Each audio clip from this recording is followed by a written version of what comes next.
प्रसार भारती अभिलेखागार की प्रस्तुति सदाबहार सुनहरे दौर का अनमोल खजाना।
बदरंग सामाजिक परिवेश, दूसरों का दुख उधार की सांसों के सहारे जीने की कुछ की विवशता हर दिल में हलचल नहीं मचा पाती, पर कुछ व्यक्तित्व इन सब से व्यथित हो जाते हैं।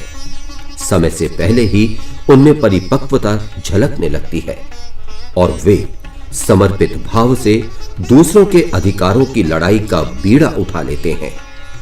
ऐसा ही एक गौरवमयी व्यक्तित्व है पद्म विभूषण और मैग्सेसे जैसे पुरस्कारों से सम्मानित प्रसिद्ध समाज सेविका इलाबेन भट्ट।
अनन्या के आज के अंक में इलाबेन भट्ट की कहानी उन्हीं की जुबानी।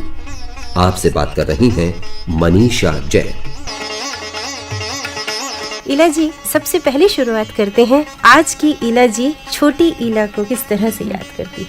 हमारा बचपन सूरत में रहा। हमारा जन्म तो अहमदाबाद में, पर लेकिन सूरत में बड़े हुए, पढ़े लिखे, वो सब BA LLB सब किया, तो सूरत की असर हमारे ऊपर ज़्यादा रही। हम कोई पढ़ाई में इतने ब्रिलियंट नहीं थे, पर लेकिन ठीक से पापा में पास होते रहते थे और पढ़ाई से ज़्यादा हमें खेलने में ज़्यादा दिल रहता था। पर 13 साल में ही मैंने मैट्रिकुलेशन पास किया, तो हमेशा खेल में या क्लास में हमेशा मैं छोटी ही गिनी जाती थी। तो वैसे पूरा संतोष जो बचपन से बड़ा होने का वो थोड़ा कम रहा है, तो ऐसा मुझे आज लगता है। उसके बाद आप के जीवन में एक बहुत महत्वपूर्ण मोड़ आया होगा जब आप भट्ट साहब से मिली होंगी, जब आपके जीवन में उनका प्रवेश हुआ होगा। तो उस समय आपके जीवन के उस मोड़ पर आज आप किस तरह से प्रकाश डालें?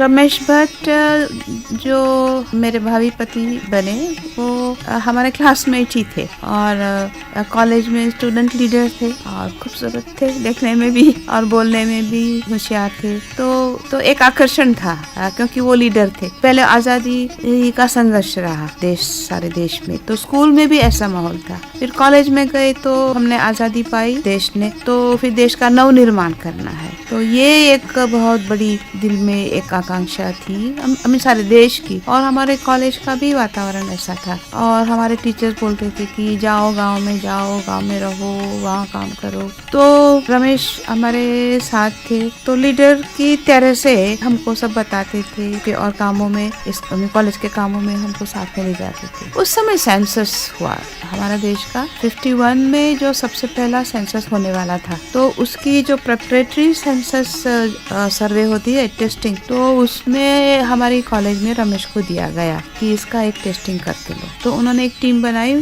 तो उसमें मुझे भी बुलाया। तो वहाँ सूरत में मैना फलिया करके, जहाँ मच्छियों के सब स्लम्स है, वहाँ पर वो सर्वे करना था। तो वो हमें ले गया उधर। तब मैंने पहली बार कि गरीबी क्या चीज है वो मेरी आंखों से सीधी देखी और उसको समझी। क्योंकि हमने सर्वे किया तो हर बात, छोटी छोटी बातें सब इनको पूछ के, और वैसे मैना फलिया हमारे घर से कोई जैसे दूर नहीं था, पर फिर भी कि अगर वो नहीं ले जाते और अगर मैं इस टीम में नहीं जाती तो मुझे ये पूरी आधी जो है दुनिया, उसी का मुझे पता ही नहीं चलता। तो वो एक मेरा क्या बोलते टर्निंग पॉइंट है। और गांधी जी की असर सबसे ज्यादा तो उन दिनों में कि भाई कैसे काम करना, देश का काम कैसे करना, अपना जीवन कैसे बिताना, कौन कौन से मूल्यों पे काम करना और क्या करना, ये तो कोई सवाल ही नहीं था। ऐसा कोई कंफ्यूजन तो था ही नहीं, क्योंकि सबके लिए देश का नव निर्माण करना था। अब हमने राष्ट्रीय आज़ादी पाई थी। जैसे ही मैं LLB पास हुई तो तब मैं अहमदाबाद में, फिर मेरे पिताजी डिस्ट्रिक्ट सेशन जज थे, तो तब उनकी ट्रांसफ़र यहाँ पर हुई, तो अहमदाबाद आए शादी से पहले ही। फिर मजदूर महाजन, जो गांधी जी ने ही मजदूरों का, कपड़े उद्योग के मजदूरों का जो संगठन बनाया, यूनियन बनाया, उसी के लीगल डिपार्टमेंट में मैं जुड़ी। तो तब मुझे जो संगठित वर्ग के कामदार है, उनके जीवन के, उनके जो आर्थिक समस्या थी, तो वो कानूनी तौर से उसको कैसे हल किया जाए, वो मेरी एक ट्रेनिंग वहाँ हुई। और खास करके गांधी मूल्यों के आधारित किस तरह की मजदूर आंदोलन हो सकती है, ट्रेड यूनियन गांधीयन प्रिंसिपल्स के ऊपर कैसे होता है, वो मैंने उधर सीखा।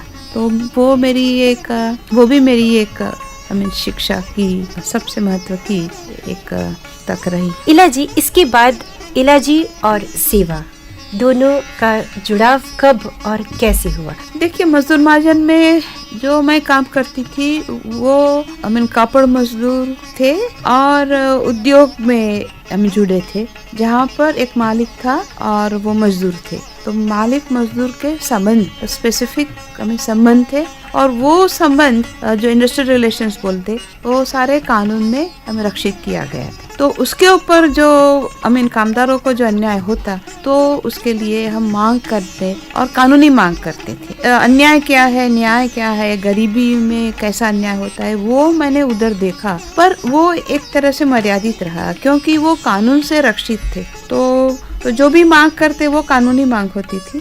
तो एक प्रकार से वो थोड़ा सा आसान था। पर ऐसा हुआ कि अहमदाबाद में 80 के दशके में 2 मिल बंद हुई। तो वैसे भी मिल उद्योग बीमार होने का शुरू हो गया था, तो 2 मिल बिल्कुल बंद हो गई।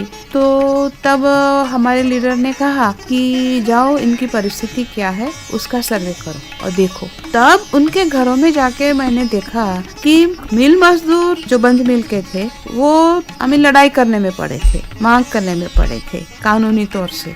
पर लेकिन उनका घर तो उनकी घरवाली चला रही थी। हर घर में मैंने देखा कि औरतें काम कर रही थी और उनकी आमदनी से ही उनका घर चल रहा था। तो वो क्या काम कर रही थी वो मैंने देखा। तो वे सारी बहनें कोई सब्जी बेचती थी, कोई एक गल्ला लेके बैठी थी, या घर में पीस रेट के ऊपर कुछ सिलाई कर रही थी, बीड़ी बना रही थी। कोई बहनें हमें रास्ते पे जाके सब कूड़ा बीन के और कचरा कागज वो सब बीन के या छपाई करके, इस तरह के कितने प्रकार के एक काम धंधे व्यवसाय मैंने मेरी आंखों से देखे और बहनें काम करती है, वो मैंने खुद देखा। तो तब मुझे समझ में आया कि बहनें जो स्वरोजगारी करती है और गरीब है, और वो सब बहनें कम से कम हमारे पूरे वर्कफोर्स में कम से कम आधे से भी ज्यादा होगी, इनका काम और इनकी आमदनी कितनी महत्व की है कि अपने गरीब देश में और उनके गरीब परिवार में। तो ये हमें समझ पाने के बाद, जैसे मेरा तो बैकग्राउंड ट्रेड यूनियन का था, तो फिर हमने उनका ट्रेड यूनियन होना चाहिए। तो फिर जब देखा कि देश में तो 89% जो हमारा वर्कफोर्स है वो तो सब असंगठित वर्ग के और जो बोलते हैं कि इनफॉर्मल इकोनॉमी, तो वो तो इनफॉर्मल कहे जाते। मैंने कहा कि नहीं, वो इनफॉर्मल नहीं है, पर लेकिन वो भी अपने श्रमिक दल वर्कफोर्स के अंतर्गत अपने हक से वो कामदार है, पर लेकिन उनको कहा जाए सेल्फ एम्प्लॉयड, स्वयं रोजगार करने वाले, स्वयं मजदूरी करने वाले। तो तब से हमने फिर उनका यूनियन बनाया, सेल्फ एम्प्लॉयड वीमेंस एसोसिएशन, और देशी नाम भी अच्छा रहा, सेवा। तो क्योंकि आखिर में तो सब गरीबों की, बहनों की सेवा ही करनी है ना। तो आज की मौजूदा परिस्थिति में सेवा की क्या स्थिति है इला जी? आज की बात करें तो किसी को कल्पना नहीं होगी उस समय, पर आज सेवा सारे देश में सबसे बड़ी संख्या सदस्यता वाला ट्रेड यूनियन है, जिसकी कुल संख्या 7 लाख से भी अधिक है और 6 राज्यों में फैला हुआ है। और ऑफ कोर्स ज्यादा उसकी सदस्यता ज्यादा गुजरात में है। और अन्य राज्य कौन कौन से हैं? अन्य राज्य जैसे मध्य प्रदेश, उत्तर प्रदेश, केरला, राजस्थान, दिल्ली में भी है, हरियाणा, तो ये सारे हमारे सदस्य है। और प्रदेश में भी है, जैसे साउथ अफ्रीका में डरबन, जोहान्सबर्ग में है, और टर्की मतलब इस्तांबुल में है भी। सब होम बेस्ड वर्कर्स है जो घरों में बैठ के पीस रेट पे काम कर रहे हैं। इला जी, कैसा लगा जब आपको पहली बार पद्म विभूषण और मैग्सेसे जैसे अवार्ड से सम्मानित किया गया? तो उन क्षणों को हम आपके साथ बांटना चाहते हैं। मैग्सेसे 77 में मिला था।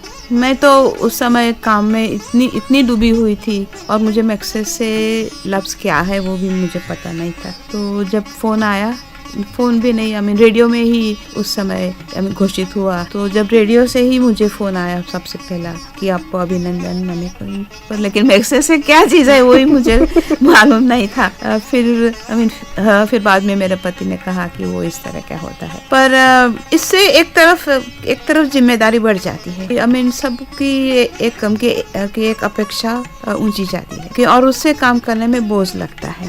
पर दूसरी तरफ जो काम हम कर रहे हैं, जैसे कि हम कर रहे थे संघर्ष, वो इस बात का था कि जो असंगठित वर्ग के कामदार और खास करके महिला कामदार जो अदृश्य थे, स्टैटिस्टिक्स में भी अदृश्य थे कि और फिर घरों में काम करते थे, वैसे आंखों से भी अदृश्य जैसे ही थे। तो वो जो दृश्यता लाने की, उनकी आवाज बाहर लाने की का जो काम था, हमारा जो मूल उद्देश्य, वो उसमें हमें काफी सरलता हुई, क्योंकि पब्लिसिटी इतनी हो गई और फिर मैग्सेसे का भी एक नाम है, तो इससे भी उसका एक रिकग्निशन मिला, महत्व मिला, तो इससे हमें ये फ़ायदा हुआ ज़रूर। इला जी, आप अपने जीवन में अपने घर परिवार, अपने ससुराल पक्ष का कितना योगदान समझती हैं, उनका किस तरह से आंकती हैं? हमारा ससुराल पक्ष तो बहुत ही छोटा सा रहा, और रमेश के माँ बाप कोई बचपन में ही चले गए थे। उनके एक वृद्ध फोई थे, वो हमारे साथ ही रहती थी, और हमारे बच्चों को भी वो देखती थी, इसलिए वो एक बड़ा सपोर्ट था। हम सामान्य घर में ही थे, हम शादी करके आए, तो फिर घर में एकदम सादगी से रहने का ही हमारे सिद्धांत भी थे, और परिस्थिति भी हुई। तो मतलब कि यह काम पुरुष का है या नहीं, तो घर के सभी काम हम बांट लेते थे, और हमने घर काम आज तक बहुत ही सिंप्लीफाई कर दिया है। तो घर का ऐसा नहीं कि उसी में रहो और ये लाओ वो लाओ, हमने सब काम कि बच्चे भी हुए तो बच्चे भी अपना काम कर ले, तभी हम कुछ ज्यादा अवकाश और चीजों के लिए सोचने का भी या करने का भी अवकाश रहता है। उनका सपोर्ट शब्द भी काफी नहीं है, क्योंकि जैसे कि जो मेरा जीवन था, जो लोक सेवा का जीवन या मजदूरों की सेवा का जीवन, वो मेरे साथ ही जी रहे थे। वो कभी पब्लिसिटी में नहीं आए, पर लेकिन वो मेरे फ्रेंड, फिलोसोफर, गाइड, जो भी बोलो, पर लेकिन ज़्यादातर के एक फ्रेंड, इंटेलेक्चुअल फ्रेंड जैसे थे। मेरे 2 बच्चे, एक लड़की और दूसरा लड़का, अमी और मिहिर। तो अमी पढ़ने गई चाइना, तो चाइना पेकिंग यूनिवर्सिटी में वो 6 साल पढ़ी और वो चाइनीज स्कॉलर के नाम से जानी जाती है। वो अमेरिका में अमेरिकन से शादी किया और वो वहाँ पर येल यूनिवर्सिटी में आर्ट म्यूजियम में वो काम कर रही है। और मेरा लड़का उससे छोटा जो मिहिर, वो आर्किटेक्ट और प्लानर की पढ़ाई करी उन्होंने और फिर वो अमेरिका से वापस आया। इला जी, जब आप अकेली होती हैं, यानी दिन भर की भागदौड़ के बाद जब एकांत मिलता होगा, जब आप बिल्कुल अकेली होती होंगी, तब आप अपना समय किस तरह से गुजारना पसंद करती हैं? क्या आपके शौक? वैसे देखो, अगर मैं सेवा में नहीं जाती तो मैं संगीत में जाती, गाने में। अच्छा। पर लेकिन वो कभी मौका मिला ही नहीं मुझे। तो मेरे हस्बैंड को कभी मैं बात करती थी तो उन्होंने कहा कि there is time for everything, time आएगा। तो जब मैं सेवा के जनरल सेक्रेटरी से जब हटी और नई जनरेशन उसमें आई, तो तब थोड़ा टाइम मुझे मिलने का मुझे तो आशा हुई। तो मैं सीधा संगीत सीखने के सप्तक स्कूल है हमारे यहाँ, वो और हमारे घर के पास ही है, तो उसमें मैं दाखिल हो गई। तो अभी भी मैं 3 दिन हफ्ते में तो क्लासिकल सीखती। अच्छा, तो क्लासिकल आप वोकल बाकायदा सीखती हैं? हाँ। अच्छा, तो इला जी, जब आपको इतना शौक है और आप अभी सीख भी रही हैं, तो थोड़ा सा कुछ गुनगुनाएंगी? आप मेरी परीक्षा क्यों ले? नहीं, ये परीक्षा नहीं है, ये आपके जीवन का वो भाग है इला जी जो छुपा हुआ है। तो थोड़ा सा, लेकिन मुझे लगता है हमारे श्रोताओं के लिए भी बहुत आनंद आएगा उनको भी। इला जी को उन्होंने सोचा भी नहीं होगा ना कि संगीत भी सीखती हैं और वो भी हफ्ते में 3 दिन। अच्छा, आपकी पसंद का कुछ भी 2 लाइन। अब की टेक हमारी,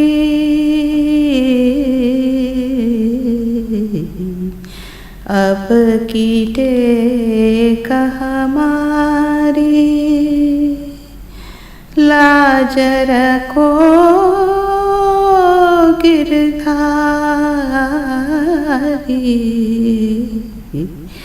अब की टेक हमारी।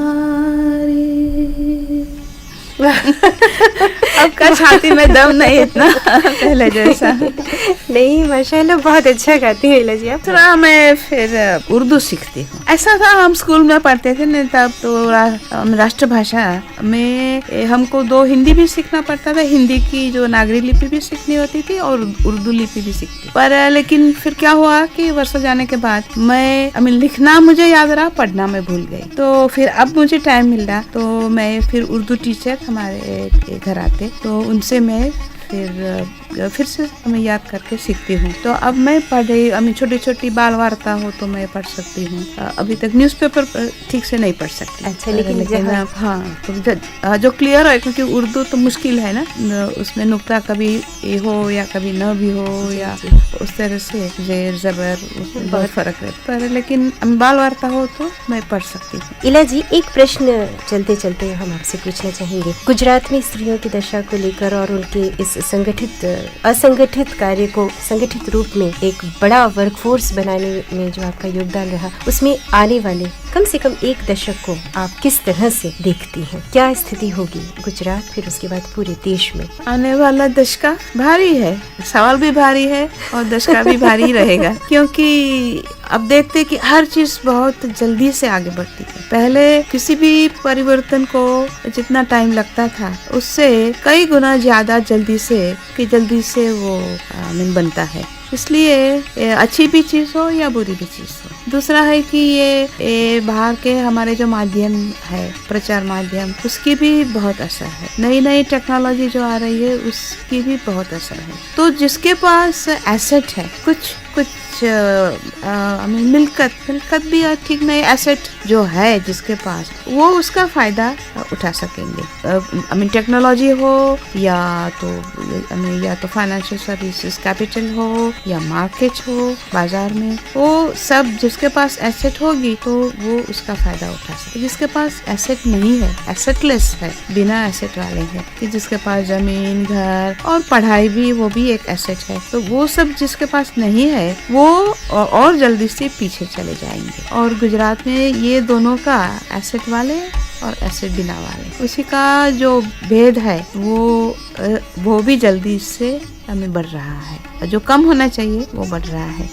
तो ये मुझे एक डर बहुत है, जैसे कि जिसको कंप्यूटर आता है और जिसको कंप्यूटर नहीं आता है, तो जिसके पास हाँ कि अंग्रेजी भाषा का बोलने लिखने का ज्ञान है और जिसके पास नहीं है। तो पहले था कि जमीन है या जमीन नहीं है, पर लेकिन अब दूसरी तरह के एसेट हुए, तो वो नहीं हुए, तो हमको ये जो डिस्टेंस है उसी को जल्दी से भरना है बस। इला जी, आप स्त्रियों के लिए एक बहुत बड़ी प्रेरणा है, आप हमारे श्रोताओं को क्या कहना चाहेंगी? बस मेरा तो कहना यही है कि जो अपने देश में जो डाइवर्सिटी है ना, तरह तरह के लोग हैं, तरह तरह का खाना पीना बोलना और रहन सहन, उसी को बहुत बढ़ाए, उसी को बहुत विकसाए, क्योंकि हिंदुस्तान की वही एक सबसे बड़ी पूंजी वही है कि डाइवर्सिटी। और दूसरा है कि पॉवर्टी को हटाओ, गरीबी को हटाओ। गरीबी कोई भगवान की देन नहीं है, वो हमने ही उसी को क्रिएट की है। तो मानवों ने ही उसी को बनाई और बढ़ाई है, तो गरीबी तो मानवों को ही उसी को हटाना चाहिए, क्योंकि जहाँ तक हम गरीब रहेंगे तो जितना भी आगे दौड़ने की हम स्पर्धा में जाएंगे और बोलेंगे कि इंडिया को एक ग्लोबल लीडर बनना है, पर लेकिन हो ही नहीं सकेंगे, क्योंकि गरीबी उनकी हमेशा पीछे ही खींचते रहेंगे, तो कोई चैन से नहीं जी सकता। और वो आजाद देश के लिए ये कोई अच्छी बात नहीं है कि गांधी जी ने जब पॉलिटिकल आजादी की बात की, उसके साथ साथ आर्थिक आजादी की भी साथ में ही बात करी थी। तो राजकीय आजादी मिल गई और इंडिपेंडेंट देश हो गया, पर लेकिन आर्थिक आजादी तो अभी बाकी है। तो हरेक को अपने देश में आर्थिक आजादी और राजकीय आजादी दोनों महसूस हो, तो तब सब कोई चैन से जी सके, और उसमें हरेक को अपना अपना योगदान देना है।